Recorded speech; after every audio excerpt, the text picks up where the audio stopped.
Bli. Ini juga bisa diceritakan sedikit terkait keterlibatan Bli Robi dan juga Navikula ya dalam tolak reklamasi gitu kan.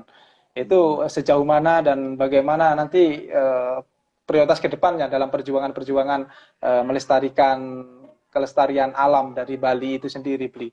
Belajar dari misalnya tolak reklamasi yang ada di Bali itu.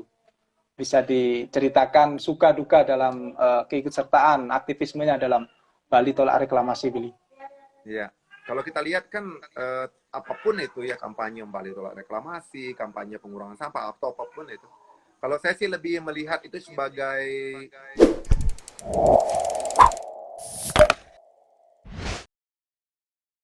Selamat malam teman-teman bercerita edisi 67. Selamat bergabung pada bercerita edisi 67 pada malam hari ini.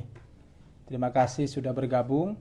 Pada malam hari ini kita akan bercerita bersama Bli Robi Navikula.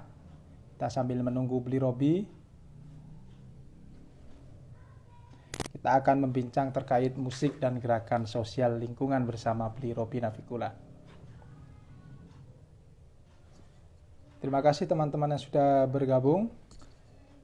Mari kita tetap menyimak nanti paparan dari Bli Robi Navikula terkait musik dan juga gerakan sosial lingkungan. Halo, selamat malam Bli Robi. halo, malam bro. Ya, Apa kabar? bagaimana kabarnya Bli?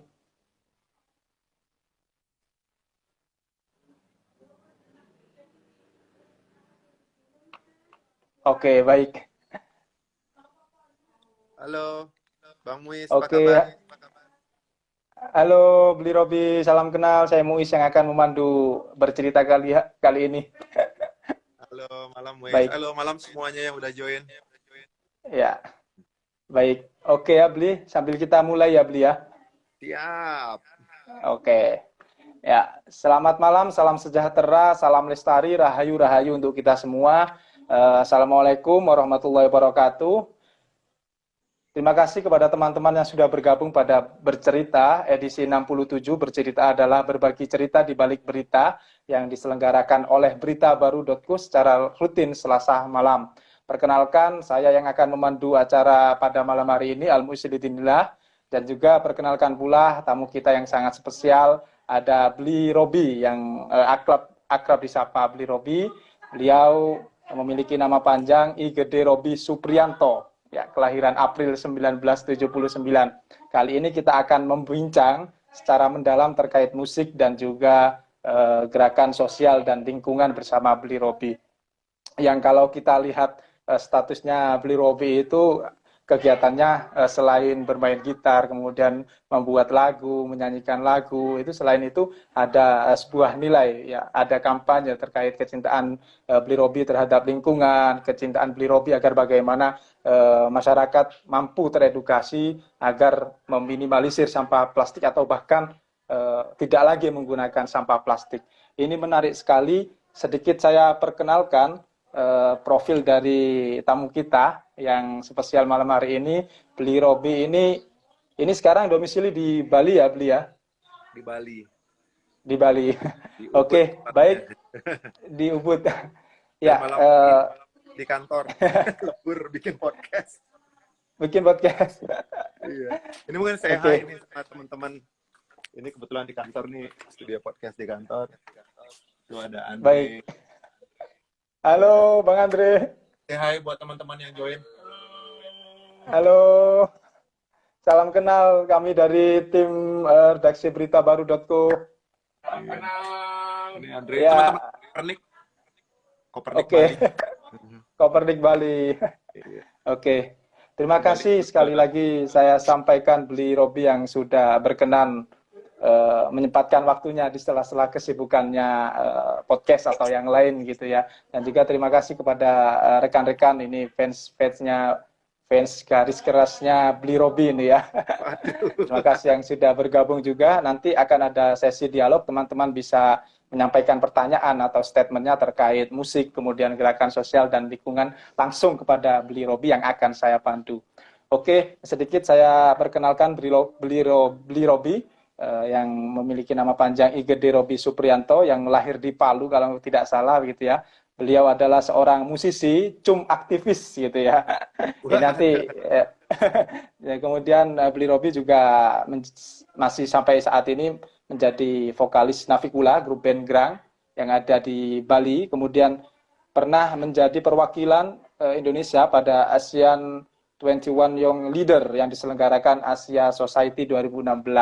Dan juga pastinya juga luar biasa ini karir perjalanan musik Bli Robi ini di grup band Navikula yang banyak sekali sudah hampir tur di berbagai negara dan juga memiliki banyak penghargaan. Oke, baik Bli Robi bisa menyapa teman-teman terlebih dahulu yang ada di sini. Monggo kami persilakan Bli. Halo semuanya, malam. Thank you udah join. Ya. Baik, Bli Robi, kali ini kan kita membincang sesuatu yang akrab atau melekat pada diri Bli Robi itu ya, terkait musik, kemudian terkait aktivisme ya, gerakan sosial dan juga lingkungan sebagaimana yang kerap kali di-upload, diposting sama Bli Robi di Instagram begitu ya. Saya juga follower aktif Bli Robi yang biasanya ya, oke, Bli Robi ini sekarang posisinya sedang sibuk menanam atau memanen atau podcast gitu. Atau podcast sambil menanam gitu. Dulu aku pikir selama pandemi bakal banyak waktu luang, ternyata pandemi tetap sibuk juga. Jadi sama band ya bikin acara konser online 1,5 tahun terakhir. Terus belakangan gara-gara PPKM mulai kendor, beberapa acara untuk Oktober November sudah mulai masuk booking untuk acara offline. Acara-acara offline tapi sesuai prokes. Nah, kebetulan juga saya beberapa tahun terakhir kerja sebagai konsultan di organisasi sosial namanya Kopernik di Bali, bergerak di bidang riset. Jadi kita mengeriset development, impact pandemi, bikin training untuk petani-petani di kampung, karena banyak kan dari riset kita kan 81% orang terdampak secara ekonomi, 46%-nya kehilangan pekerjaan kan. Banyak yang dari Bali ke kampung ya kita bikin training untuk petani-petani. Terus kita sekarang juga lagi mengembangkan beberapa materi pelajaran untuk sekolah online, untuk Melbourne University, untuk program magister di UGM juga. Terus di rumah ya gitu, ngasuh anak karena anak sekolah di rumah kan, jadi jadi syukur punya kebun di rumah, jadi hobi-hobiku itu aku ya kan pelajaran nggak harus di sekolah kan formal kan, jadi anakku aku suruh berkebun, masak, bikin tempe, belajarnya bisa di mana-mana begitu ya Bli. Iya, life skill, bikin tempe, bikin kue, bikin sourdough, bikin roasting kopi, dan juga tetap ngurus kebun di kampung karena di kampung ada kebun yang perlu maintenance. Dan kita juga rilis seri podcast, bisa di Instagram saya ada linknya, di highlights podcast Soundtrack of Resistance, membicarakan tentang isu sosial dan lingkungan tapi lewat lagu-lagu yang Navikula. Soundtrack bahasa Inggris. Jadi Oh bagus. iya. Bahasa Inggris gitu. Yang ada pengantarnya itu ya dari itunya, hostnya itu ya. Baik. Oke, Bli Robi, yang terkait materi yang mau diberikan, merumuskan materi tadi kan ya, untuk kampus itu materi apa Bli kalau boleh tahu? Sebenarnya kita men-sharing apa yang kita kerjakan sebenarnya. Training petani, kita ambil materinya, kita rekam video, kita rekamnya bahkan pakai 360, pakai 360 kamera. Jadi nanti materi yang kita kirim ini teman-teman di Universitas Melbourne mereka bisa pakai VR lens gitu, kayak virtual reality. Iya, bisa ini ya, bisa ya, virtual reality. Kita juga di sini kemarin kita sempat bikin training untuk penggunaan 360 kamera gitu. Dia dapat sponsor dari brand kamera. Yang project Mulih ya, lagu yang berbahasa Balinya itu sudah selesai Bli? Sudah. Nanti rencana kita minggu depan. Itu kolaborasi kita dengan satu yayasan di Ubud dekat rumah, namanya Yayasan Puri Kauhan. Itu kita lagi ya buat senang-senang aja, mengajak teman-teman muda untuk melestarikan bahasa Bali. Bahasa Bali. Jadi kita bikin lagu Navikula. bahasa Bali, bikin video klipnya yang lucu-lucu yang berhubungan dengan isu pandemi saat ini. Gitu. Iya, Pulang kampung, kondisi bule itu artinya pulang kan, sama kayak bahasa Jawa. i- iya iya sama Jadi, kayak bahasa Jawa, mulih ya, gitu ya. jadi di kota-kota di urban yang bergantung pariwisata udah pada mati suri lah selama pandemi. Banyak orang Hmm. pulang kampung, bule gitu. Ya sampai di kampung ya harus jangan dianggap sebagai sebuah kegagalan, tapi kita justru mungkin mulai ada paradigma untuk melihat kekuatan itu semuanya ada di desa. Kalau kita lihat di sini kan pandemi itu masalah orang urban kan. Iya Masalah iya orang iya. urban gitu yang biasa tergantung, yang Iya. apalagi ya misalnya kayak mikroekonomi gitu, pendapatan harian itu yang biasa kerja kalau di Bali di industri pariwisata bergantung pada sebuah sistem itu sistem urban. Tapi orang di desa kan hampir tidak terpengaruh sama sekali. Apalagi yang secara ketahanan community resilientnya kuat, makan dari apa yang mereka tanam, itu aku pikir hampir nggak ngaruh gitu. Iya, Kalau Bli. Mbak, jadi bahkan kita kalau di banyak desa dari di ending kekuatan harusnya oke, ada di kita. ya baik. Kalau status PPKM-nya sendiri di Bali berapa levelnya, Bli? Level 3 kayaknya sekarang. Level level yang tak kunjung usai ya, Bli ya. Ya, maksudnya acara-acara offline sudah mulai diperbolehkan, beberapa Sudah konser kemarin mulai. sudah bisa offline, tapi sesuai dengan prokes kesehatan. Masih ada kan wacana untuk airport akan dibuka kembali. Ya. Eh, Cuma ya masih prioritas untuk wisatawan domestik mungkin. Oke, baik Bli. Ini kan pada April 2021 yang bulan lalu ya gitu ya. Bli Robi kan merilis itu bersama teman-teman Walhi kalau nggak saya salah ya, terkait film dokumenter berjudul Pulau Plastik. Ini seberapa jauh ini pesan yang diangkat atau bagaimana apresiasinya dari masyarakat, Bli Ya. Robi? Pulau-pulau plastik itu sebenarnya kolaborasi antara eh, perusahaan yang saya buat namanya Akar Rumput, bekerja Akar sama rumput. dengan organisasi tempat saya bekerja, Kopernik, Open. dan bekerja sama dengan Watchdog. Iya, oh Mas Watchdog Dandi. ya. Sutradaranya kan Dandi Laksono juga ada di situ. Oh, Terus PH-nya Visinema production house-nya. Jadi PH besar di Jakarta ya yang sudah biasa bikin film populer yang kayak Filosofi Kopi, nanti kita cerita tentang hari ini, Keluarga Cemara itu ya kebetulan mereka tertarik untuk menggarap Pulau Plastik untuk masuk layar bioskop.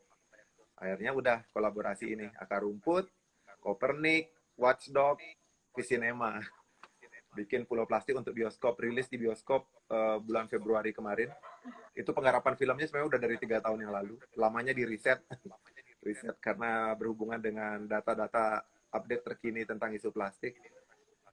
Sekarang beberapa bulan itu rutin pindah-pindah bioskopnya di Bali, di Jakarta, di kota-kota besar, di Makassar. Dan sekarang sudah nggak di bioskop lagi, tapi ada di bioskop online. Salah satu platform, bioskop. iya bioskop online. Salah satu platform yang dibikin sama Visinema. Ya kita tahan dulu untuk beberapa hari di sini supaya teman-teman di sini bisa bioskop online, bisa mendaftar atau download app-nya. Tapi rencananya akhir tahun ini semoga lancar itu udah bisa di Netflix. Jadi teman-teman yang Iya. langganan Netflix bisa Oke. akses. Ya, semoga bisa dinikmati oleh masyarakat secara luas begitu ya, Beli ya. Baik itu di berbagai platform ya video yang lain gitu ya. Sebelum Iya, menggunakan film ini kan sebagai media kampanye, Beli Robi kan sudah lebih dulu berkarya di musik untuk menyuarakan isu-isu sosial ataupun lingkungan begitu ya, Beli. Apakah kombinasi keduanya antara musik dan juga aktivisme ini sudah direncanakan dari awal oleh Beli Robi? Ini kan apakah tidak ada ketakutan misalnya ketika menyisipkan sebuah nilai atau sebuah semangat aktivisme pada sebuah lirik atau sebuah langkah Beli Robi dan juga Navikola itu menjadi sesuatu yang ditakutkan akan tidak laku begitu Beli misalnya gitu. Ataukah itu sudah diniatkan sejak dari awal gitu Beli? kalau dari ceritanya sih dari 96 ya, berdirikan Avikula tahun 96 kan. Ya, Itu waktu saya lagi SMA dan lagi senang-senangnya waktu itu ikut volunteer. jadi sukarelawan di beberapa organisasi kayak Walhi, kayak di ya macam-macam, di IDEP Foundation. Nah, waktu itu obrolan yang ada di meja makan atau obrolan dari keluarga juga itu isu-isu lingkungan. Dan kebetulan juga saya background keluarga kan dari pertanian tradisional. Iya. Jadi isu lingkungan tuh udah lekat gitu. Ya, saya suka musik rock and roll, senang sama musik grunge, alternative rock. Itu adalah passion saya kan. Sesuatu yang I love lah. I love what I do what I love gitu. Nah, kalau isu lingkungan itu bisa dibilang adalah topi-topi yang what I care. Jadi aku combine aja what I love and what I care gitu.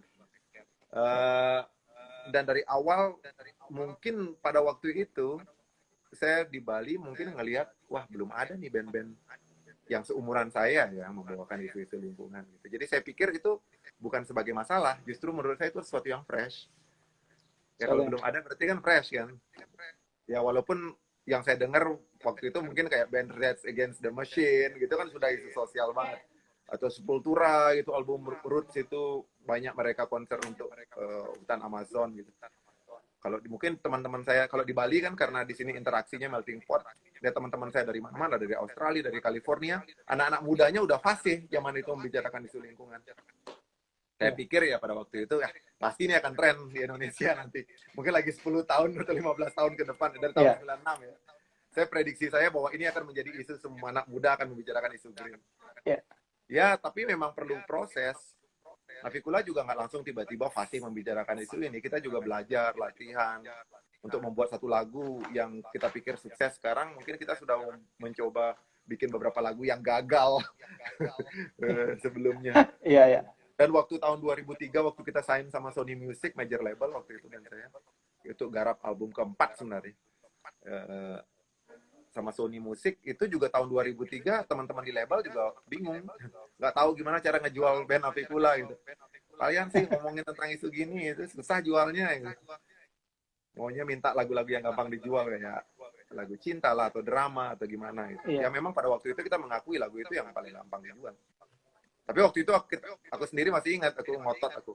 Ya pokoknya ini belum ngetren lah, tapi nanti lagi 10 tahun ini ngetren, semua anak muda kan ngomongin itu. Nah ternyata prediksinya kita benar. Mungkin sekitar tahun 2007-2008 waktu pada press konferensi global warming pertama di Indonesia ya, waktu itu kan di Bali kan, Al Gore bicara. Nah sejak saat itu mungkin baru isu green itu 2008 ke atas, isu green itu baru familiar. Iya. Dan saking familiarnya di abuse juga gitu loh, maksudnya terlalu banyak dipakai juga. Ini green inilah, green itu, green ini, which is actually kita fine-fine aja. Maksudnya sudah terjadi wacana ini sudah diangkat ke publik kan.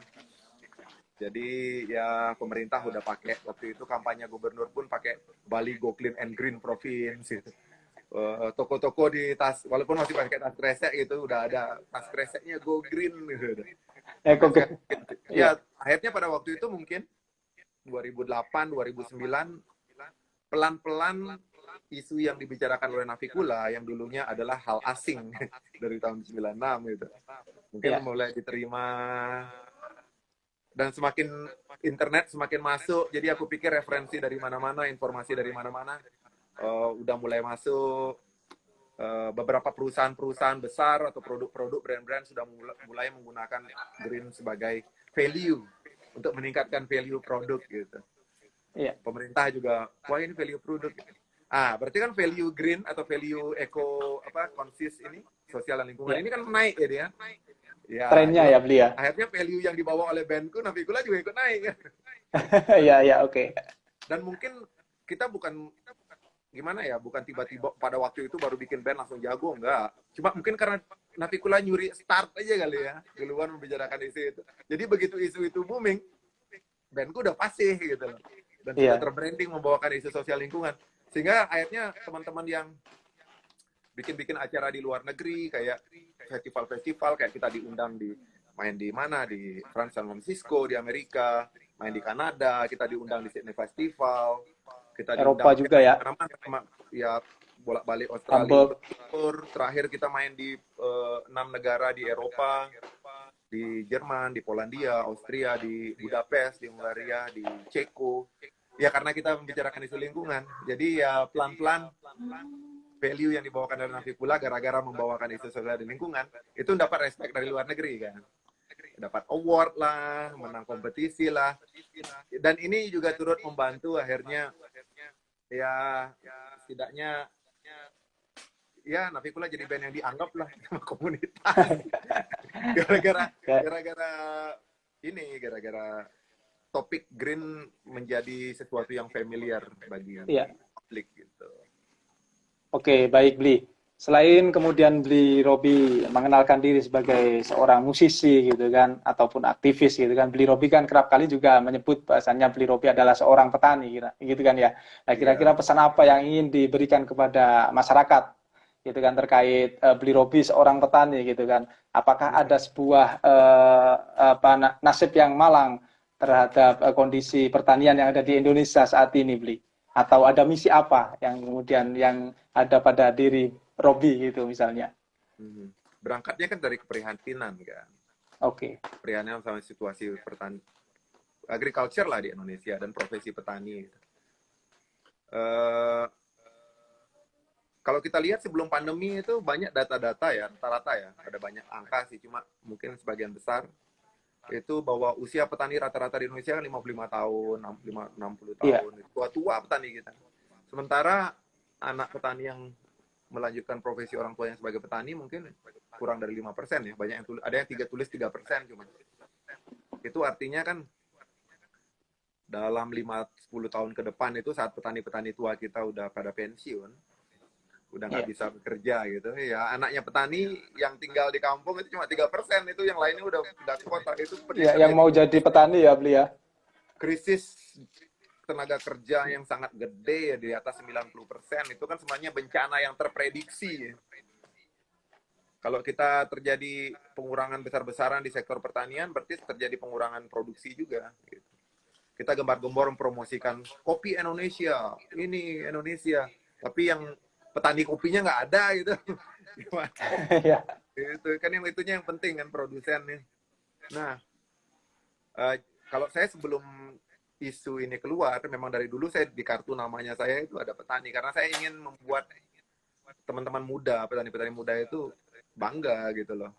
Karena selama ini kan malah orang jadi petani itu karena branding atau cap petani itu kan identik dengan poverty kan, identik dengan kemiskinan lah, identik dengan opsi pekerjaan terakhir gitu. Iya. Bahkan anak-anaknya petani aja sampai banyak yang nggak pengen anaknya jadi petani gitu loh, karena dalam situasi susah apa semua, malu gitu. Jadi kalau saya sendiri mengkampanyekan diri sebagai petani itu sebenarnya kayak bangga gitu. Aku jadi petani, ini pekerjaan keren loh. Dan ya mengajak teman-teman juga, mungkin karena ada tanggung jawab juga sebagai band gitu kan, sebagai seniman, mungkin ya pelan-pelan akhirnya jadi public figure gitu kan. Kalau kita begitu semakin jadi public figure kan semacam ada tanggung jawab kan, tanggung jawab sosial, tanggung jawab sosial, bahwa kamu sebagai role model, influence seperti apa yang kamu bagi ke masyarakat gitu kan. Mau lebih banyak manfaatnya tuh lebih banyak mudaratnya, itu kan terserah gitu tiap-tiap.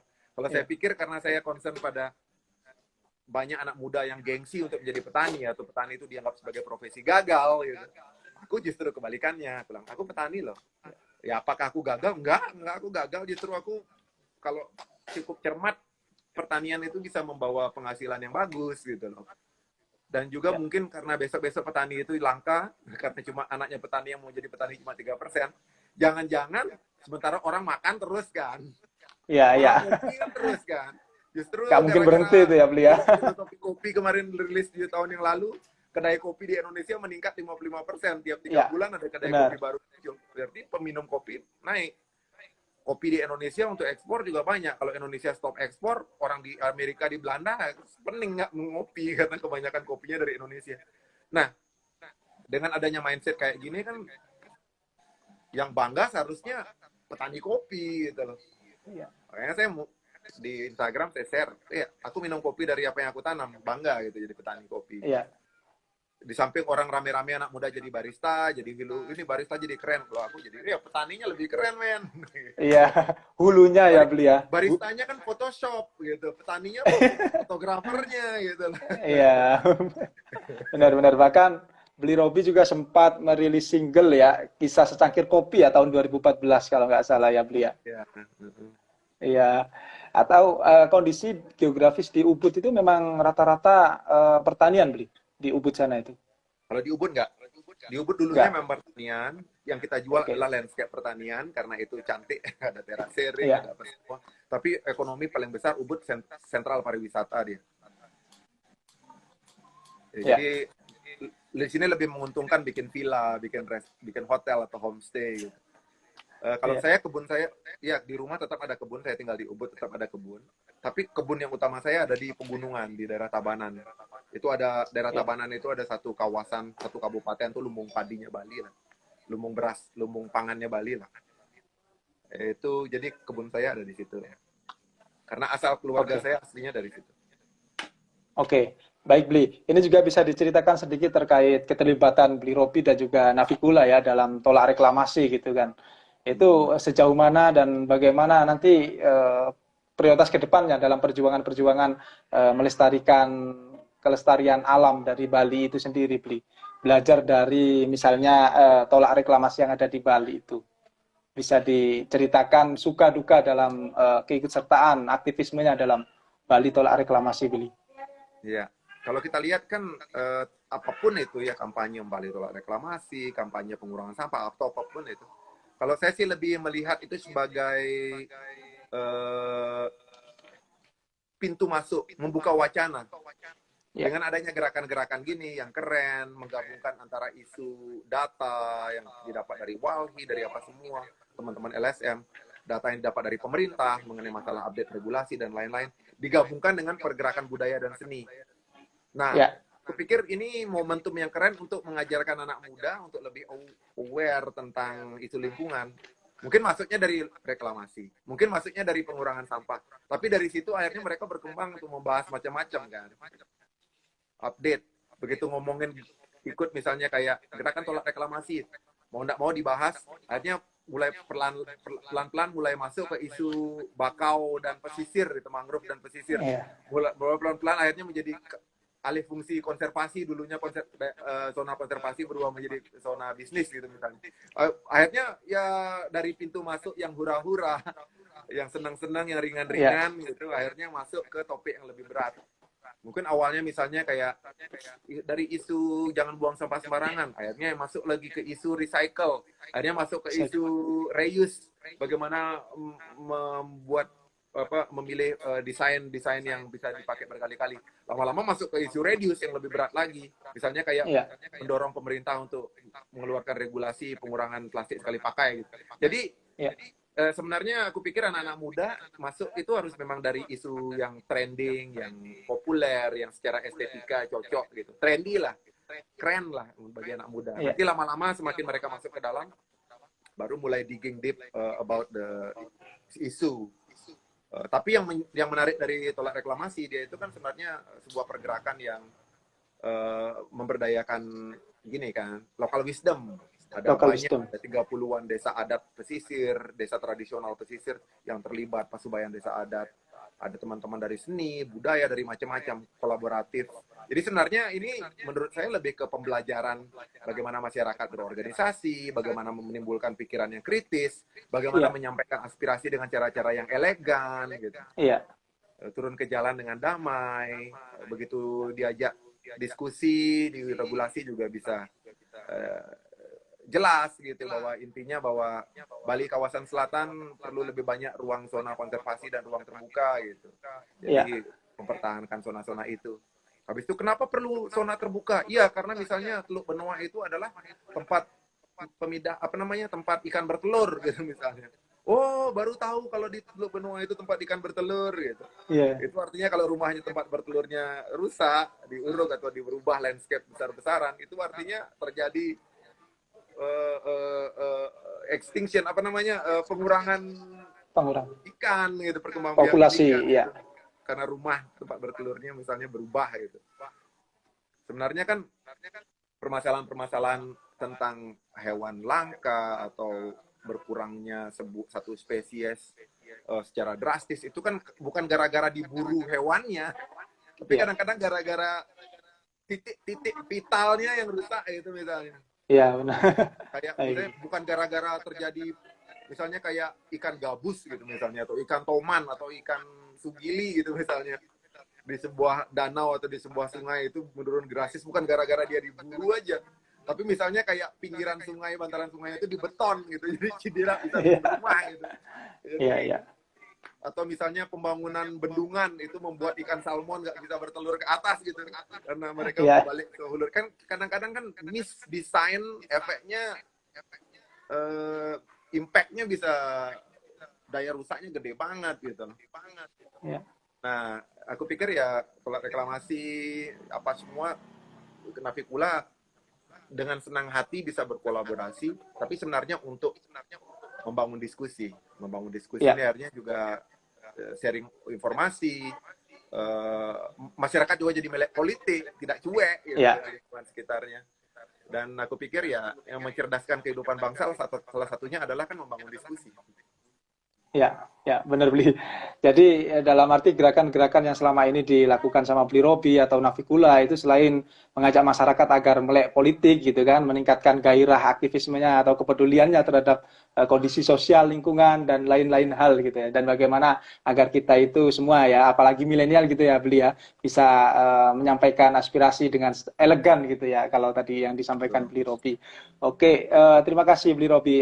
Saya ingatkan kembali kepada teman-teman bagi yang ingin bertanya kepada Beli Robi. Ini ada tanda ini ya Q&A ya di sebelah kanan. Kalau di chat nanti tertumpuk dan naik ke atas gitu. Kalau di Q&A nanti bisa saya bacakan. Oke, lanjut ke pertanyaan dari saya ini Beli Robi. Kira-kira menurut Beli Robi sendiri, kerusakan alam apa yang paling parah yang ada di Indonesia saat ini gitu? Dari misalnya pencemaran air, kemudian yang terakhir kemarin ada ini ya, pencemaran udara ya, yang di Jakarta itu Beli, dan ataupun yang lain yang atau bahkan kebakaran hutan dan lain sebagainya. Dalam kacamata atau pengamatan Beli Robi selama ini, kerusakan lingkungan apa yang paling parah? Dan mungkin saat ini baru mulai dan akan parah-parahnya mungkin 10 tahun ke depan atau 20 tahun ke depan begitu, Bli. Dan kira-kira dari kerusakan yang parah itu, kira-kira bagaimana kita kemudian mengambil sikap atau menanggulangi itu, Bli. Itu, silakan, Bli Oke. Robi. Kalau kita bicara tentang isu lingkungan, kita nggak bisa bicara sektoral ini aja gitu menurut Iya, pandangan saya. Karena sebenarnya isu lingkungan itu isu yang terintegrasi, terintegrated.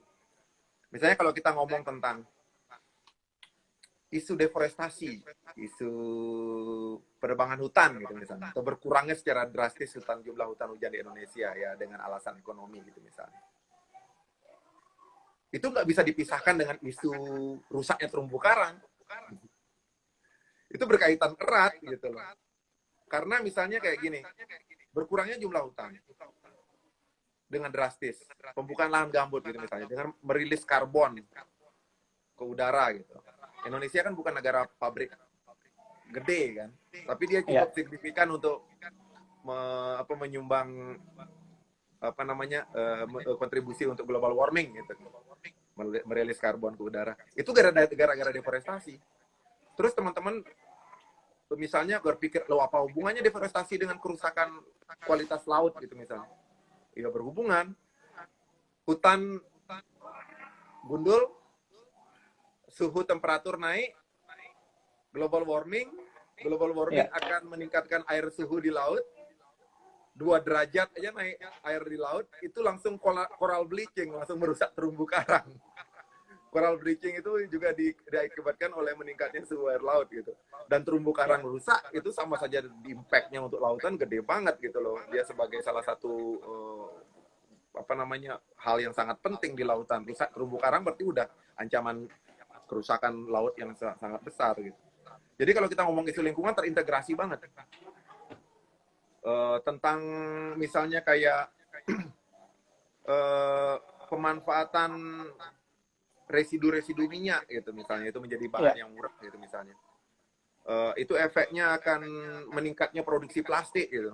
Nah, produksi plastik akan meningkatkan jumlahnya produksi plastik sekali pakai, dan ini akan iya, produksi sekali pakai kebanyakan nggak bisa di recycle gitu misalnya, dan Ya, kebanyakan bocor ke lautan gitu. Di Indonesia ini 1 menit itu sejumlah sekitar rata-rata 4-5 ton, itu seukuran 1 truk ya, sampah plastik bocor ke lautan. Kita udah ngomong berapa menit ini? Udah setengah jam kita ngomong. masih ini. Ya, kurang setengah jam lagi, Bli. 30 menit kita bicara, berarti udah ada 30 truk saat ini bocor plastik ke lautan gitu loh. Ya, Kalau kecepatannya 1 menit 1 truk itu. Nah, itu akan meningkatkan jumlah mikroplastik mikroplastik, ya. ya ke lautan. Dan ini akan masuk ke cadangan, ke pangan Ikan kita, ke hiu, protein kita, ke ikan, bahkan ke garam ya. Teman-teman di ya. Udayana, Universitas Udayana udah meneliti garam di Indonesia mengandung mikroplastik. Nanti balik ke kita, masuk ke kita. Habis itu kaitannya dengan isu kesehatan, ya iya. Ya. Jadi semacam kesatuan begitu ya, Bli ya? Iya, isu lingkungan mana yang paling parah? Satu damage, semuanya kena impact. Iya, iya. Tidak ada Ya, dikotomi ya, perpisahan-perpisahan gitu ya. iya. Dan Jadi itu kesatuan permasalahannya gitu. sebenarnya bukan dari isu lingkungannya. Permasalahannya adalah prioritas kita, bagaimana kita memandang pemanfaatan alam. Kita kan selama ini kan banyak ngomong memisahkan ekonomi dengan pelestarian lingkungan. Begitu ngomong, Ya, nggak boleh tebang hutan. Loh, tapi kan kita perlu meningkatkan ekonomi nih, pertumbuhan ekonomi lah, percepatan pertumbuhan ekonomi gitu misalnya gitu. Ya nggak ya, jadi masalah, aku juga orang sangat pro pada perkembangan pertumbuhan ekonomi. Kita peduli pada manusia, ekonomi, tapi peduli pada alam dan peduli pada sustainability masa depan. Idealnya kan gitu kan. Tapi kalau saya sebagai bisa dibilang pro pada ekonomi, tapi pro pada alam juga gitu, environmentalis. Kalau saya ya, melihat ekonomi dan konservasi atau pelestarian lingkungan nggak bisa dipisahkan. Nggak bisa ya, pilih mana, ekonomi atau pelestarian lingkungan. Aku pikir itu pertanyaannya udah salah gitu loh, atau mindset perspektifnya udah salah, karena menurut saya ya, tidak bisa dipisahkan. Karena menurut saya adalah tindakan ekonomi adalah tindakan untuk mencapai kemakmuran, dan ya, kemakmuran adalah suatu kondisi di mana kebutuhan hidup terpenuhi. Kebutuhan hidupnya kita dari yang paling banyak ini, yang paling primer adalah sandang pangan papan. Yang paling primer dari primer adalah pangan gitu. ya, Nah, baik. pangan kita tumbuh dari alam, dari tanah, dari laut. Jadi tindakan ekonomi yang menghancurkan alam, aku pikir ya tidak sesuai dengan definisi daripada ekonomi itu sendiri. Jadi nggak bisa dipisahin ekonomi sama pelestarian lingkungan. Ya, jadi kalau ada istilah ekonomi yang misalnya apa namanya eksploitatif begitu, Bli. Kan biasanya eksploitatif ini kan sangat merusak lingkungan gitu ya, Bli. Itu menurut Bli sendiri gimana? Oke lah, misalnya kalau Bli dalam arti pandangan ekonomi dan lingkungan ini adalah Ya, kesinambungan begitu, sejajar. Tapi kan kadang ada kemudian dalam orang ya oknum begitu ya, Bli ya, kita sebut oknum lah ya, mendefinisikan atau mempraktekkan ekonomi ini secara keliru begitu, Bli. Bagaimana menurut Bli terkait kalau itu, aku Bli? pikir tindakan ekonomi yang eksploitatif, aku pikir bukan tindakan ekonomi. Oh iya, Itu iya. tindakan yang eksploitatif, yang tidak Oke. ekonomis. Oke. Karena Iya, aku iya, iya, sendiri, oke. ekonomis itu bukan cuma dapat uangnya, ekonomis itu juga adalah kemakmuran yang didapat dari kualitas lingkungan. Ya Iya. kamu banyak punya uang, tapi kamu tinggal di kota yang polutan gitu loh. Di kota Iya, yang iya. kualitas airnya terlalu banyak klorin, ya buat apa kaya gitu loh. Menurutku itu adalah sebuah lingkungan yang miris gitu loh. Iya.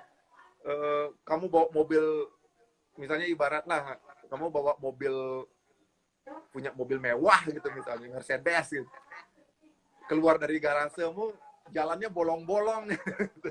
Nggak ada jalan gitu, lumpur off road gitu, buat apa juga gitu loh. Jadi ibaratnya kayak gimana ya, kadang-kadang kita kalau mau berpikir tentang ekonomi itu artinya dapat uang yang banyak gitu, padahal sebenarnya Iya. ada banyak sekali kualitas-kualitas yang layak gitu ya. Tabungan secara income kita bercukupan, secara pengeluaran kita menghemat, karena menghemat pun sebenarnya juga makmur gitu loh. Iya. Apa namanya, kemakmuran itu juga bisa didapat dari penghematan gitu. Biar penghasilanmu gede gitu, tapi bocormu dia yang lain itu banyak, berarti kan yang kamu simpan juga dikit gitu. Dan juga kemakmuran itu menurutku adalah kualitas-kualitas alamnya kita temui di sekitar rumah kita, udaranya bagus, kualitas airnya Iya. bagus, anak kita bisa bermain-main di alam yang bebas gitu. Itu pun juga menurutku adalah kemakmuran gitu. Dan itu tidak bisa Iya. dipisahkan dari tindakan ekonomis. Jadi kalau bilang ekonomis yang eksploitatif, menurutku itu bukan tindakan ekonomis, itu hanya tindakan Oke. yang eksploitatif begitu dan tidak Ya, ekonomis sama sekali gitu. oke. Menarik sekali.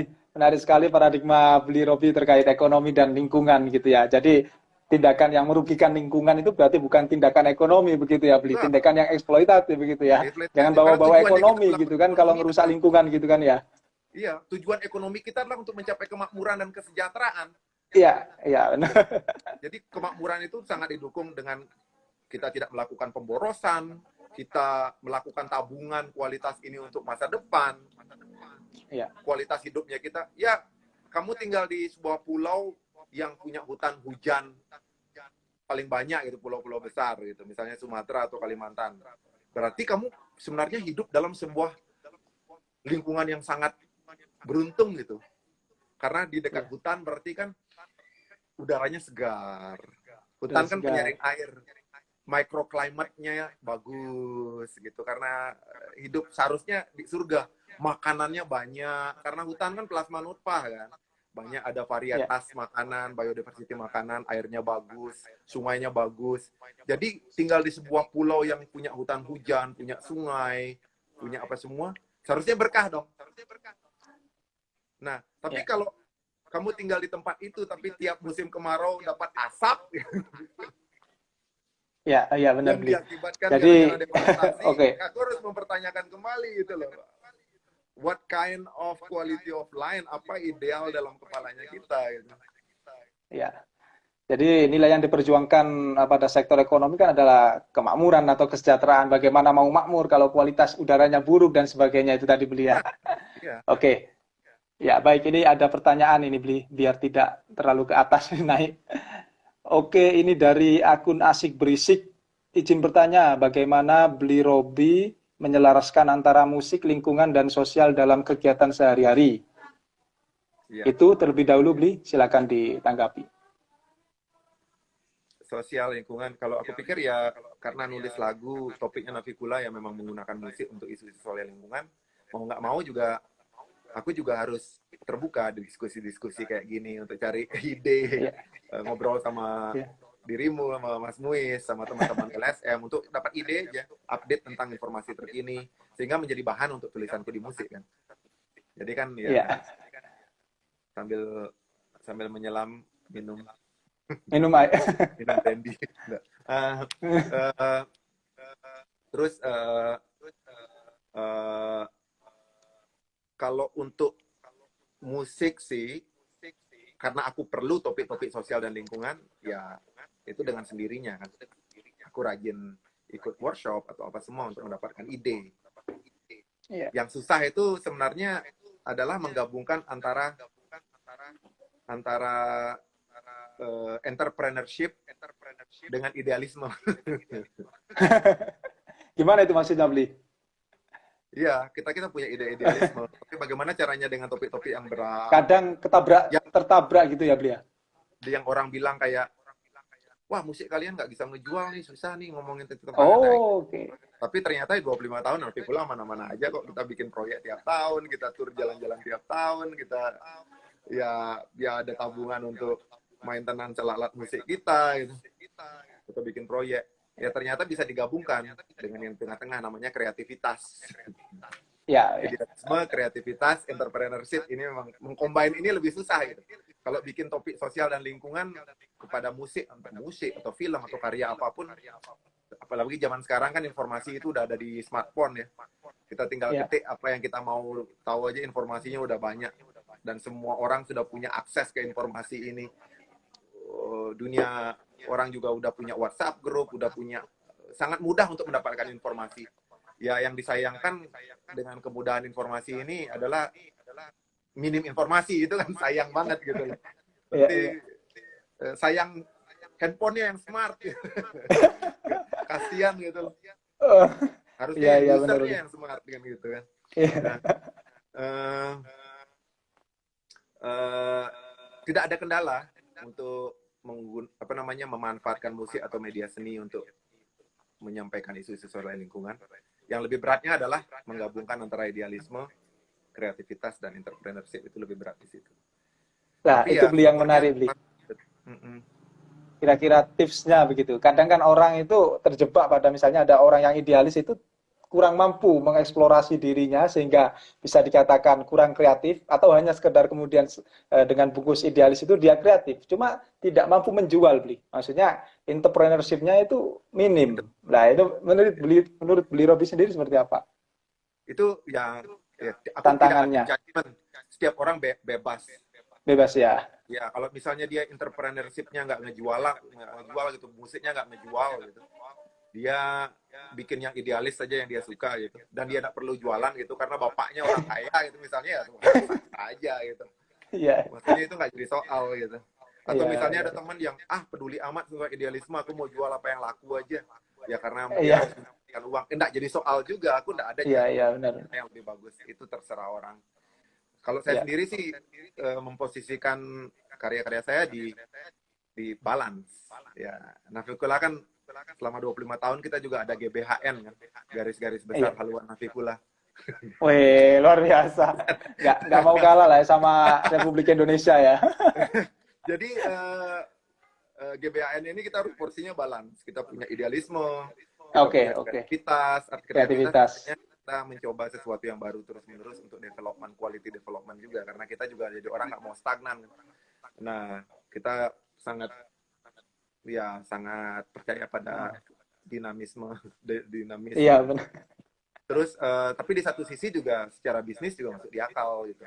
Karena kalau kita hobi musik, ya kita juga, ya bukan harus sih, ini tapi dari prinsipnya kita juga harus melihat bahwa musik itu adalah bisnis gitu. Iya, Di samping dia hobi, di samping dia passion, dia juga adalah industri gitu. Jadi ya setidaknya ya memahami lah bagaimana marketing, bagaimana iya, strategi untuk membuat at least musik pay for music aja kita udah senang, apalagi musik pay for everything gitu. iya. Jadi Jadi ya istilahnya itu berkesinambungan begitu ya, Bli, sama apa namanya saling seimbang begitu ya antara ketiga itu ya, Bli ya. benar, kita selalu menempatkan Oke. porsinya. Karena kita ada idealismenya kita, jadi kita tidak hanya jualan aja, kita juga Ya, punya benar. moral sebagai Iya.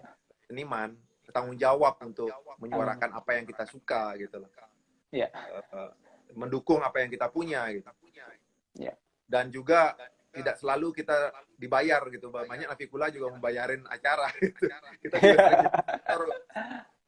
Itu idealismenya kita. Tapi di satu sisi bisnis ya harus ada karena Ya, hobi musik kita harus main tanam salad, kita harus bikin project, kita punya keluarga yang harus makan. ya, benar, Bli. Harus bisa terus hidup dan berkembang begitu ya, Bli. Oke, baik, Bli. Ini ada pertanyaan dari Ratu Ular Cantik. Wah, ini nama akunnya. Kapan nih Oh, lagu berbahasa Balinya? Ditunggu. oh, Ratu Ular ini temanku nih, Astrid. Dia dia koleksi ularnya banyak banget ya. Dia Woi, dia artis Reptilians, Reptilians. ya ular kobra. Dia sering main-main sama King Cobra. Oh, Tangannya pernah dipatuk itu sampai mau putus jarinya. sama Cobra. Bisa mau Cobra, ntar tanya-tanya sama dia. Dia pawang Oke. ular. Oh iya, kapan Liris?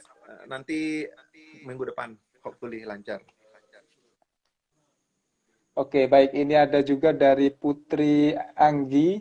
Beli setuju banget. Beli pengen banget bisa kolaborasi untuk bermusik menyuarakan gairah jaga lingkungan. Kami masih baru. Apakah bisa beli? Ini Bisa, dari Putri Anggi. Bisa ya beli ya? bisa banget. Karena apa? Isu lingkungan atau isu sosial itu isu yang berat ya. Ya, Ya sebenarnya yang banyak orang zaman sekarang udah skeptik. Ya udah ini skeptik yang terlalu parah lah, ini nggak ada obatnya, udah cancer gitu misalnya. Nah, obatnya menurut saya adalah semua orang terlibat dengan cara yang mereka bisa. Aku ya ya, sebagai musisi ya dengan musik, dengan cara yang nggak mulu-mulu lah. Itu cuma itu yang kita bisa. Kebetulan juga aku orang film, dari keluarga film, bikin film lah, makanya bikin film, beberapa film dokumenter tentang lingkungan. Ada teman guru, ya dari guru lah, misalnya dengan misalnya yang sederhana gitu, misalnya di guru, murid-muridku, besok sekolah semuanya bawa tumbler ya, sekolah menyediakan refill air gratis. Itu kan hal yang gampang, tapi impactnya juga gede gitu. Kalau jadi kepala sekolah misalnya gimana caranya isi lingkungan, ya nggak harus terjun LSM turun ke jalan kampanye gitu, nggak perlu juga. Misalnya kepala ya, sekolah, peraturan baru nih, kantin-kantin di sekolah nggak menyediakan tas kresek sama sedotan plastik, itu impactnya udah gede gitu loh. sebenarnya bisa ada hal-hal yang sederhana yang bisa dilakukan, tapi impact-nya besar. Sebagai ibu rumah tangga nih, oh iya aku sekarang mau memisahkan sampah dapur gitu misalnya. Yang organik, yang cepat-cepat busuk, atau mulai berkebun rumah gitu, atau beternak cacing tanah gitu. Sisanya aku kumpulin botol-botol gitu untuk dikasih ke pemulung gitu. Hal yang sederhana, cuma Iya. memisahkan sampahnya di dapur, tapi ibu rumah tangga pun berkontribusi pada Pelestarian lingkungan ya, Beli ya. pelestarian lingkungan dengan cara yang bisa. Apalagi pemerintah. Kalau pemerintah kan dia punya impact yang luar biasa. Orang di Iya. korporasi pun juga bisa. Owner perusahaan misalnya kayak, wah ini perusahaan paling gede nih menghasilkan packaging plastik paling banyak gitu. Ingin impact yang pada masyarakat lebih luas, bertanggung jawab, masih tetap jualan, tapi ramah lingkungan. Ya, mulai saat ini perusahaan terbesar plastik di dunia tidak lagi mengeluarkan produk saset, gitu misalnya. Ya, untuk mendukung lingkungan gitu. Aku pikir masih bisa jualan. Terus masyarakat yang misalnya cuma mampu beli saset, wah ini nggak ada produk murah nih yang cuma 500 perak nih untuk sampo gitu. Ya sebenarnya kamu terselamatkan gitu loh. Karena selama Iya. ini kamu merasa itu murah, kalau kamu hitung-hitung kali seumur hidup, kamu semuanya lebih boros gitu loh. Iya, ya Beli benar. saset itu kan misalnya sampo saset gitu ya, hitung Iya, aja iya. gitu. Kan kita sebenarnya menjadi boros tuh gara-gara malas ngitung kan. Sampo saset itu bahannya sampo itu apa? Baking soda kan. Baking soda. Isinya dikit baking soda itu, satu kali cerot itu misalnya. Sampo saset itu 500 perak. Ada Mungkin baking busanya. soda bahan utamanya cuma 100 perak gitu loh. Coba lihat packagingnya, ada aluminium, ada multi layer plastik, ada printing, ada apalagi fancy warnanya itu. Mungkin harga bungkusnya 400 perak. Jadi selama ini mau pakai plastik saset yang cuma 500 perak itu kamu cerotnya itu baking sodanya bahannya cuma 100 perak, 400 perak kamu buang kali seumur Iya. hidup. Ya Iya. sebenarnya kamu lebih boros gitu. Kesannya kamu beli ngirit gitu, tapi sebenarnya kalau di total 400 kamu buang ke alam, itu baru kerugian di kamu sebagai konsumen. Belum kerugian di pemerintah untuk rehabilitasi sungai, masalah pencemaran, belum orang di kampung tiap hari harus kumpulin sampah yang hanyut ke laut gitu. Kalau kita total mungkin penggunaan saset jauh lebih banyak kerugiannya daripada Baik secara keuntungan. ekonomi Banyak atau kemudahan lingkungan, daripada Beli ya. manfaatnya. Iya. Oke, baik Beli. Kita lanjut ke pertanyaan yang lain.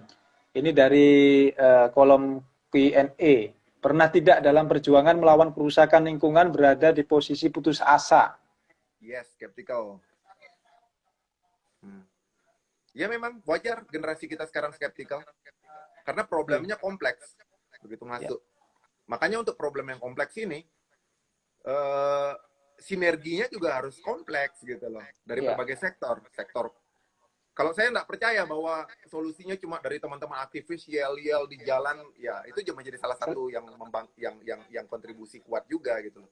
Tapi Ya. saya lebih percaya pada kolaborasi, bahwa perubahan yang signifikan terjadi apabila terjadi kolaborasi antara organisasi masyarakat, LSM, kalau di Bali masyarakat adat, terus terjadi kolaborasi dengan pemerintah sebagai pemegang regulasi, dan kolaborasi Ya. dengan korporasi. Kan korporasi kan, kebanyakan produk-produk atau modal kapital besar bermain untuk Ya. kerusakan lingkungan yang signifikan gitu kan. Kayak packaging, kayak kebijakan untuk ekonomi, membuka hutan menjadi pertambangan lah, atau menjadi monokultur agriculture. Ini kan kapital besar. Jadi kita tidak bisa menampik untuk tidak mengajak korporasi untuk ikut bertanggung jawab Berkolaborasi. untuk redesign Oh. gitu loh. Jadi saya Iya. percaya zaman sekarang menjadi skeptikal apabila kamu merasa bergerak sendiri. Tapi kalau kamu bergerak secara kolaboratif, ya aku Akan lebih kuat ya. lebih kuat. Sebenarnya aku sih sebenarnya orang skeptikal. Aku orang sangat skeptikal. Sangat, sangat peka Oke. banget untuk mensense bullshit. sangat, sangat, wah ini bullshit nih kayak gitu. Tapi ya mau nggak mau kalau kita kayak gitu, aku jadi nggak bikin apa-apa kan. Aku mending tidur di rumah aja daripada ngobrol-ngobrol kayak gini sama Muis kan. Habis-habisin waktu aja. Aku di rumah juga Oke. hidupku aman-aman aja kan. Maksudnya ya, pekerjaan tetap, Iya. kulkasku masih penuh. Uh, terus aku juga nggak dalam situasi yang sulit-sulit amat gitu loh. Maksudnya dalam situasi sulit masih bisa makan gitu. Tapi Iya. kenapa kita peduli? Nah, ini kan ada tanggung jawab moral kita kan. Ya. Bahwa jangan cuma kita aja yang apa namanya, yang hidupnya aman-aman gitu loh. Kita juga harus peka bahwa lingkungan kita juga harus aman gitu. Kualitas udara kita juga harus baik. Dan yang lebih penting adalah kita punya anak gitu loh. Masa depan apa yang Ya. kita mau wariskan pada anak kita? Bukan cuma di generasi kita sekarang aja, kan egois semuanya. Ya. Terus caranya gimana gitu? Caranya adalah ya terlibat dengan cara yang kita bisa. Aku cuma sebagai musisi, lewat musik, orang spiritual misalnya kayak tokoh agama ya, Tokoh dakwah agama. lewat di tempat ibadah, silakan. Kan ada banyak sekali sebenarnya kan dalam semua agama itu isu lingkungan itu kan nabi-nabinya kita itu kan sangat erat sekali sebenarnya keharmonisannya dengan Ya, lingkungan. ya. Kalau kita baca lebih dalam biografinya mereka itu pasti ada pengalaman-pengalaman spiritual yang melibatkan keharmonisan mereka dengan hutan, dengan kayu, dengan pohon, dengan apa. Nabi Sulaiman aja jangankan dengan pohon, dengan jin juga dia akrab. Nah, anyway, bicara sama angin, semut gitu ya beliau. Ya, bahwa sebenarnya kalau kita digging into what we believe, ya hubungan manusia itu kita bukan superior sih sebenarnya, tapi kita sangat bergantung gitu loh. Bahwa kita terintegrasi mikrokosmik tubuhnya kita dengan cara bumi bekerja sebenarnya sama gitu loh. Kalau saya sebagai orang Bali kan kita punya kepercayaan kan unsur yang ada di planet bumi sama unsur di tubuh manusia itu komposisinya sama gitu. Baik. Relasi yang seimbang lah ya belia antara manusia dengan alam gitu ya belia. Benar. Oke, kita habiskan pertanyaan yang lain belia. Ini masih banyak. Kak mau tanya Kak, musik indie itu yang bagaimana ya Kak? Wah ini pertanyaan dari Cinos. Langsung ditanggapi beli, silakan. Sebelum internet merajalela, label independen, indie ada major gitu. Itu masalah label aja. Kalau indie di luar major gitu, bergerak sendiri dengan dana terbatas, dengan anti non mainstream lah, menggunakan platform-platform mainstream. Toko-tokonya juga, makanya ada distribution outlet yang kita kenal sekarang distro. Itu kan sebenarnya dulunya dari musik DIY kan, untuk menjual produk-produknya mereka, merchandise band, rekaman apa semua lewat distribution outlet, sendiri punya jaringan pertemanan apa semua. Kalau mainstream major label mereka punya outlet resmi gitu. Nah, tapi begitu internet masuk, sekarang udah nggak ada sekat tuh mana indie mana major. Iya. Udah ada pembeda lah ya beli ya.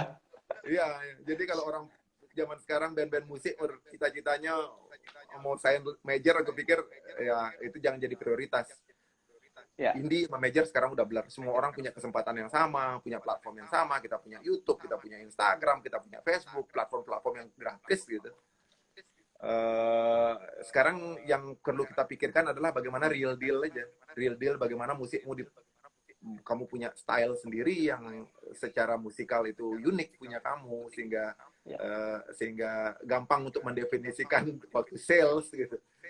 Yang berikutnya adalah cara kita mencari fanbase, pendengar. Mungkin sama kayak multi level marketing ya. cari fans gitu yang kira-kira akan menunggu karya-karyamu dan loyal pada produk-produk yang kamu hasilkan. Menentukan niche marketmu. Itu apalagi zaman sekarang kan Google Analytics, kamu bisa ketahuan fansmu itu dari mana. SEO. Iya, range umur. Kamu mau targeting anak SMP, anak SMA, anak pekerja atau usia produktif, itu sudah sangat mungkin sekarang dengan adanya analisis kan semakin gampang zaman sekarang. Harus menentukan pasar dengan jitu lah istilahnya beli ya. Benar. Nah itu yang lebih penting daripada indie major zaman sekarang. Iya, oke. Baik beli. Ini kita lanjut ke pertanyaan yang lain dari Agung Ekoi. Proyek yang sedang dikerjakan Navikula saat proyek yang sedang dikerjakan Navikula saat ini apa beli? Sekarang kita lagi podcast. Ini teman-teman yang pada join, mungkin yang baru-baru join atau ini aku tiap malam begadang terus nih. Begadang bikin ini nih. Nah, tuh, ini biasanya kalau begadang sampai jam berapa beli? Ya nggak sampai tengah malam lah, biar nggak kurang darah. Biar tidak tiba-tiba pingsan ya. Iya. Maksudnya kan orang, kalau aku sendiri sih, ya ini studio podcastnya kita.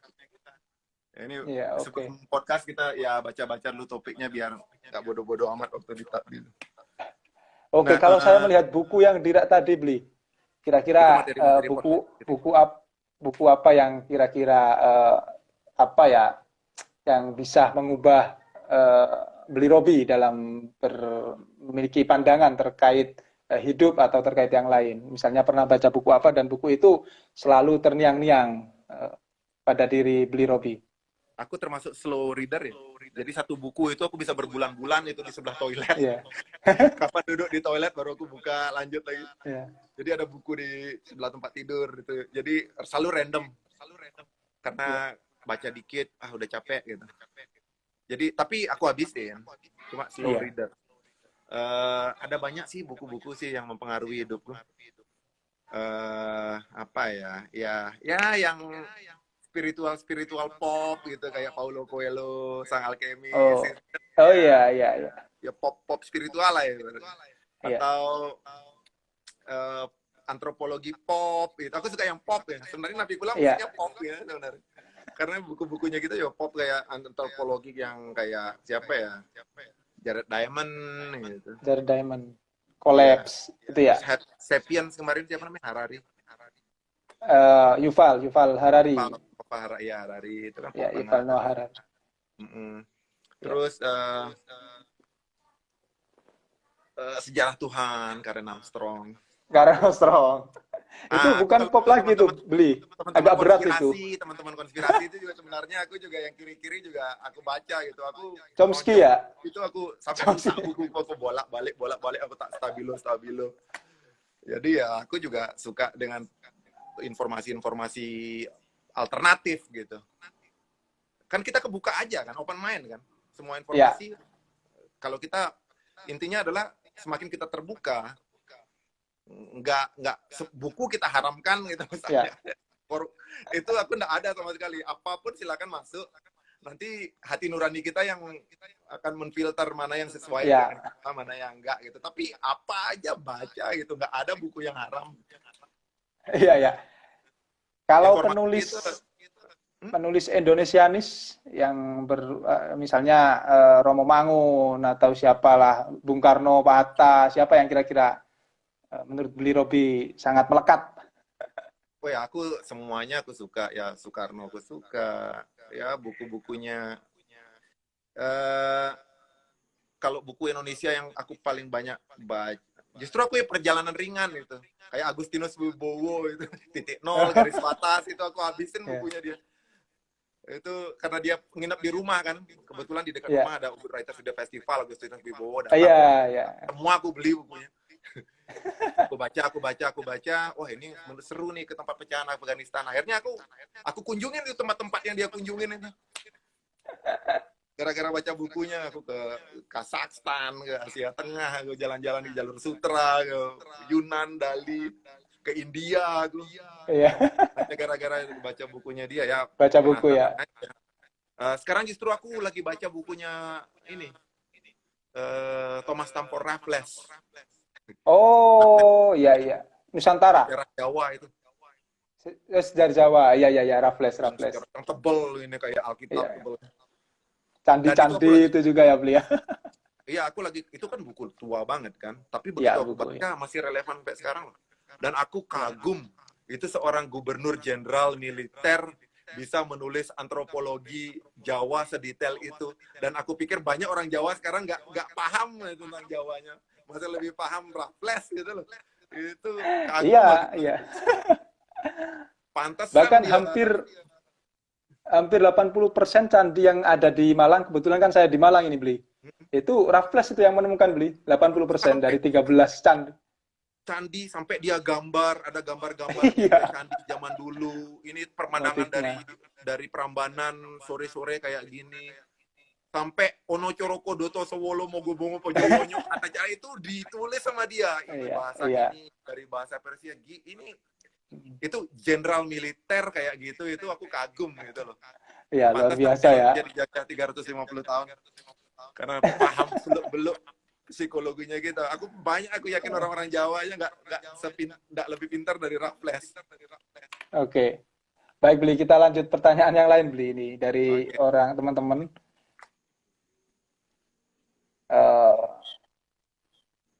Ini dari Oktogianatama. Beli, apakah ada keinginan membawa masalah sampah ke pemerintah pusat untuk dibuatkan peraturan atau undang-undang?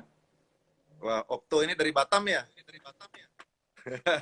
Iya. Kemarin Batam sempat bikin kan waktu kita bikin Bali bukan pulau plastik, sempat Batam bukan pulau plastik. Iya. Nah,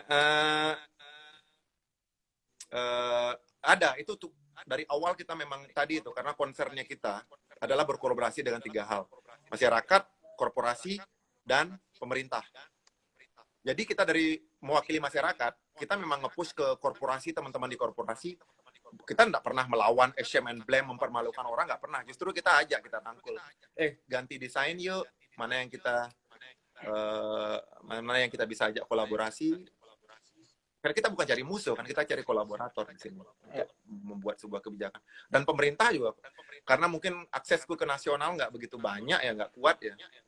Maksudnya nggak ada waktu juga untuk itu, kan butuh birokrasi yang banyak. Ya at least pemerintah lokal kita lah. Dengan wali kota Denpasar kita kemarin Pak Rai Mantro bekas kita aktif sekali gabung. Bahkan dengan gubernur sekarang aja Pak Koster juga kita juga tetap aktif untuk mengawal regulasi yang berhubungan dengan pengelolaan sampah gitu misalnya. Ya kita mulai dari dekat-dekat, pemerintah desa di kampungku juga kita ajak kerjasama. Tapi tetap dengan thinking global gitu loh. Thinking globalnya kita tetap dengan update dengan isu permasalahan dari kacamata global, ekspor impor sampah kita juga harus tahu berapa banyak sampah di seluruh dunia, misalnya cuma 9-12% yang bisa di-recycle, kita harus tahu. Tapi begitu aksi, ya kita harus bekerja secara lokal. Biar terukur. Dan gampang manage. Kalau mengawal regulasi lokal, apakah pernah Beli? Atau bagaimana goals-goalsnya? Misalnya di lingkup Bali begitu Beli?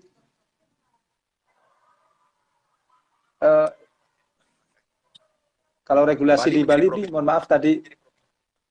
Bali menjadi provinsi pertama yang mengeluarkan regulasi pengurangan plastik sekali pakai.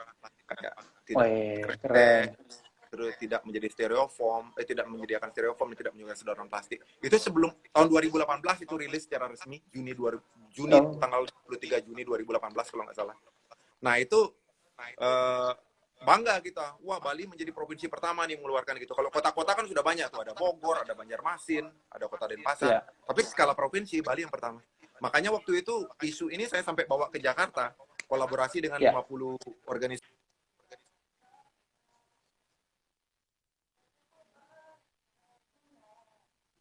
Halo Bli, mohon maaf.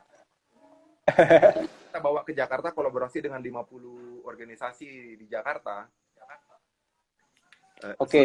Bentar. Andre, Bli. Krisna itu bisa dibantu aku di telepon, dia bilang tuh masih di sini. Sorry.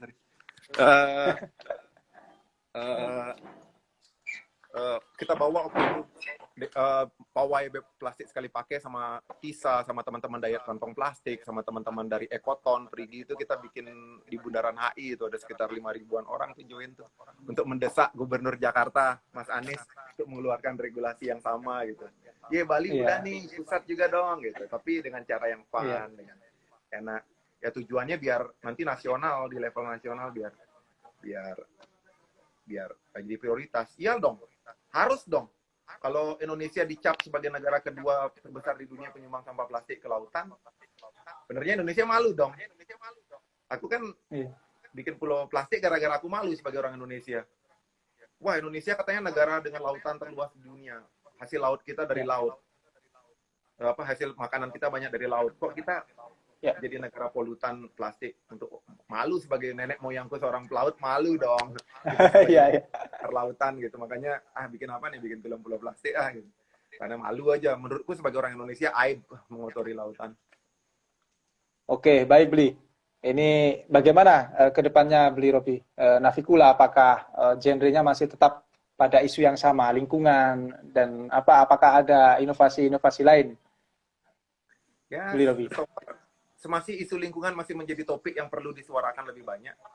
Ya walaupun isu lingkungan ini kan isu yang walaupun orang populer, maksudnya udah mulai tahu, banyak orang membicarakan ini.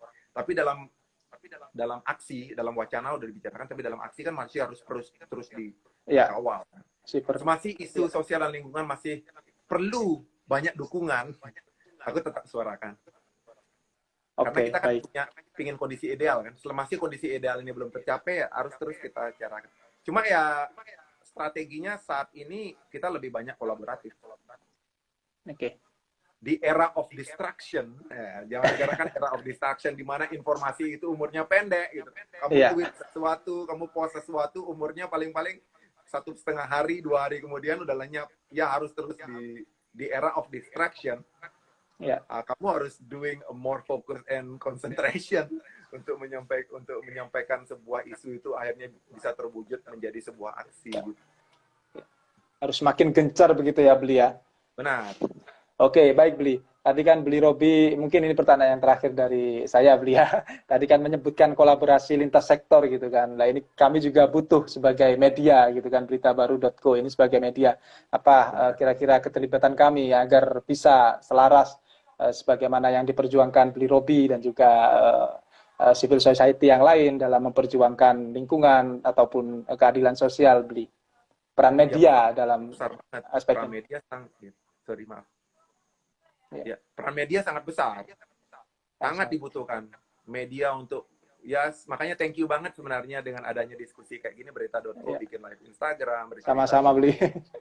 Dan mengangkat musik juga bukan sebagai entertainment belaka ya, musik kan selama ini pastinya cuma hura-hura, senang-senang, habis itu nonton festival pulang gitu, nggak ada kayak makan permen gitu, makan nikmati permennya manis enak, udah nggak ada manfaatnya gitu.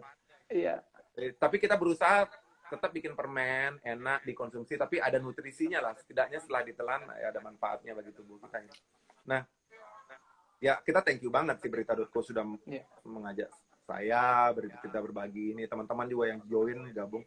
Nah ini kan perannya berita.co, maksudnya beritabaru.co untuk bagaimana media pun punya peran yang sangat penting gitu.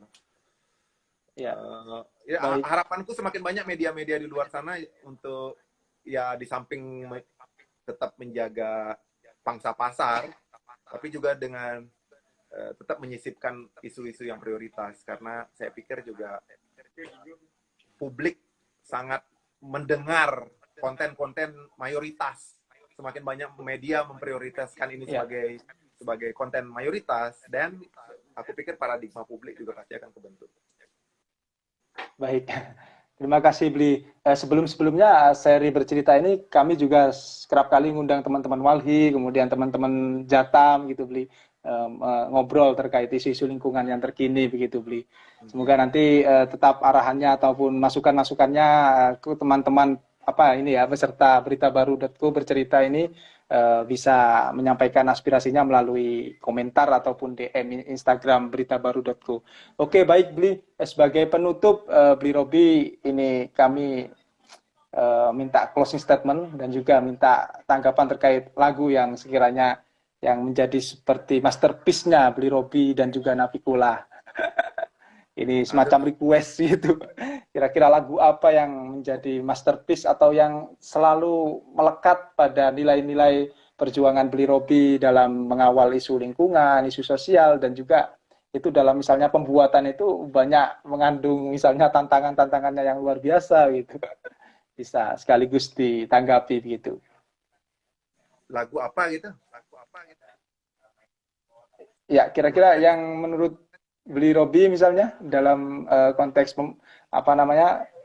melahirkan lagu-lagu ini, apa yang kiranya menurut Bli Robi ataupun Navikula memiliki sebuah, misalnya dalam pembuatannya atau misalnya dalam apresiasinya oleh masyarakat itu memiliki nilai tawar yang luar biasa gitu Bli.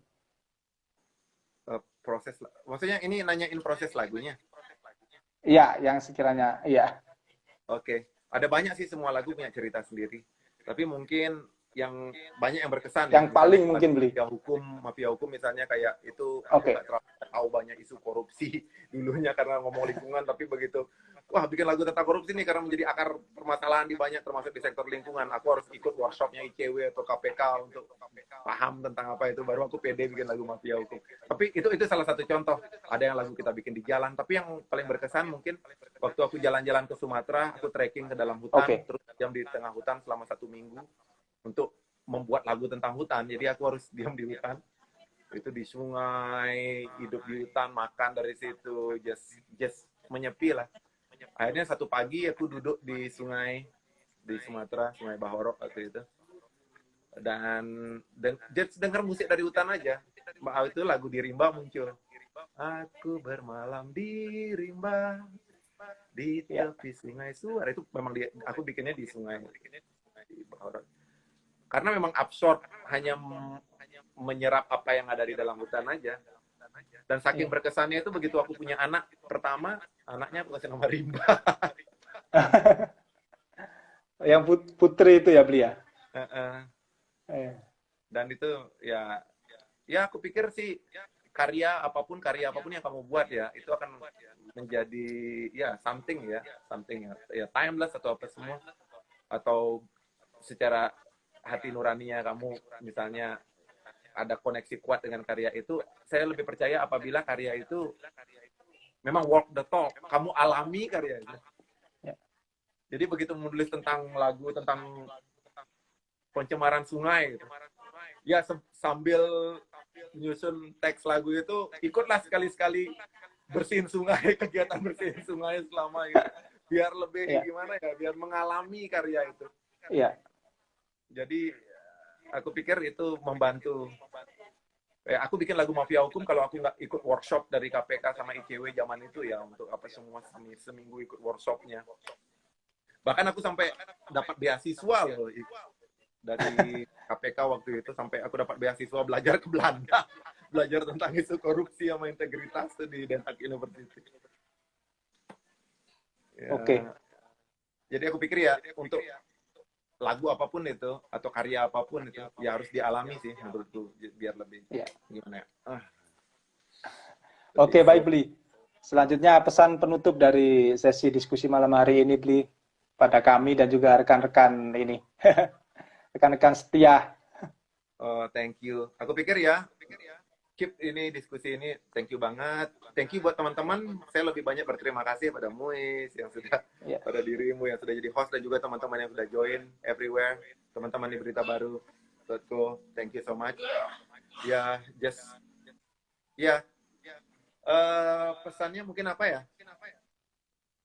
Ya, isu sosial dan lingkungan yang kita, mungkin aku balik lagi tadi ya, bahwa permasalahan lingkungan kita ini permasalahan yang sangat kompleks, yang membutuhkan kolaborasi, dan siapapun bisa terlibat dengan caranya masing-masing. Dan jangan takut bahwa sekecil apapun kontribusi yang kita bisa lakukan, itu impact-nya bisa global gitu, walaupun dibuatnya dari rumah tangga. Seperti, saya pikir mulai dari rumah tangga, mulai dari apa-apa, mulai dari diri sendiri ya, tapi harus mulai dulu gitu, baru terjadi perubahan. Dan apabila itu bisa dilakukan dalam skala rumah tangga, saya percaya itu bisa dilakukan dalam skala negara. Karena apa? Rumah itu adalah miniatur negara terkecil. Itu adalah institusi terkecil. Kalau kita bisa melakukan dalam skala rumah tangga, saya optimis bisa dalam skala yang lebih besar. Desa, kecamatan, kabupaten, provinsi, negara, dan bahkan dunia. Oke, baik. Terima kasih banyak Bli Robi. Jadi pesannya Bli Robi kepada kita semua adalah bahasanya perubahan besar itu bermula dari perubahan-perubahan kecil begitu ya Bli Robi ya. Oke, terima kasih banyak juga kepada teman-teman. Sudah hampir 1 jam lebih kita berdiskusi terkait musik, gerakan sosial dan lingkungan dengan Bli Robi Navikula. Semoga sukses selalu rilis lagu-lagu barunya dan podcastnya sangat ditunggu. Kalau boleh tahu channelnya Navikula yang official apa Bli? Kalau Instagram Navikula Musik, kalau website navikulamusik.com.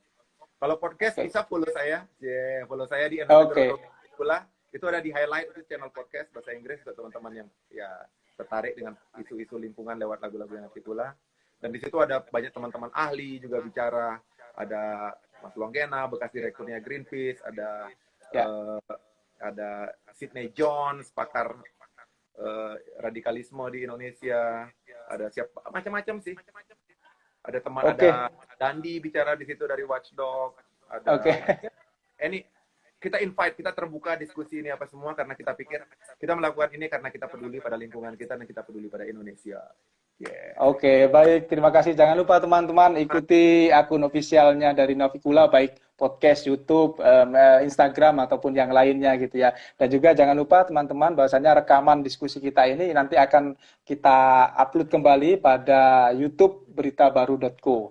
Ya, silakan nanti bisa di-subscribe dan juga diikuti atau disaksikan kembali jikalau ingin belajar kembali pada Beli Robi Navikula. Oke, kurang lebihnya dari saya. Mohon maaf Beli Robi jika kurang baik dalam memandu acara ini. Sukses selalu buat Navikula. Aku yang thank you bro. Nggak ada, jangan minta maaf. All good.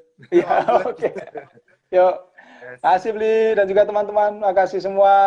Salam Lestari Indonesia Raya. Yep.